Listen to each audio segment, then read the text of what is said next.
Nkanza ukuthi siyanibingelela lapho nikhona ngamazwe e-South Africa. Sinibingelela kuyo le channel i-Mr D Media lapho sikhuluma khona izindaba usuku nosuku. Siyacela uma ngabe ungakaze usubscribe bese uthinta usubscribe.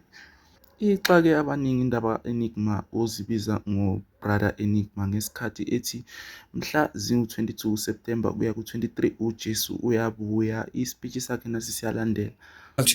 Kunento emnyama ezayo September. Kunento emnyama ezayo September. Kuzoba mnyama abantu balokhu bahamba estradini. Kube mnyama fi.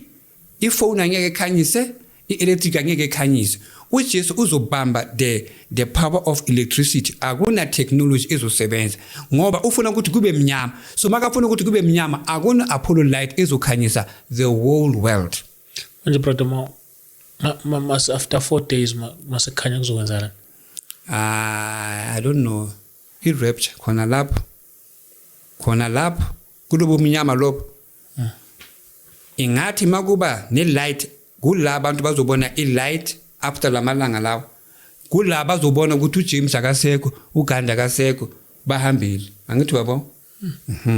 Kuzohanjwa kuloku mnyama kanjalo. Abantu mabathi bazothola ukuthi akusanabantu kusele laba abangafuni uJesu. Ubumnyama lo kuza nento enkulu bazalwane ngoSeptember. I am telling you. So ke iverse yami engizogcina ngayo, it is in the book of Jeremiah chapter 7. Jeremiah chapter 7 verse 5.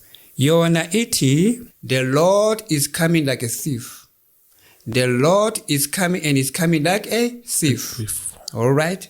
So lana ku Jeremiah chapter 7 verse 5 it is written. Which is uyasikhuza la. Njengoba eza. Uthi change the way you are living and stop doing the things you are doing. Be fair in your treatment of one another. Stop taking advantage of aliens and orphans and widows. Stop killing innocent people in this land. Stop worshipping other gods, for that will destroy you. Stop worshipping other gods, for that will destroy you. uJesu usibonisa abantu abaningi emhlabeni baphethe ama cellphone ngaseTexini ngasemotweni edrobheni. Then the Lord says they are worshipping other gods. Njengoba baphethe amafoni omunye nomunye uphethe ifoni, the Lord says they are worshipping other gods. Uthi njengoba anybody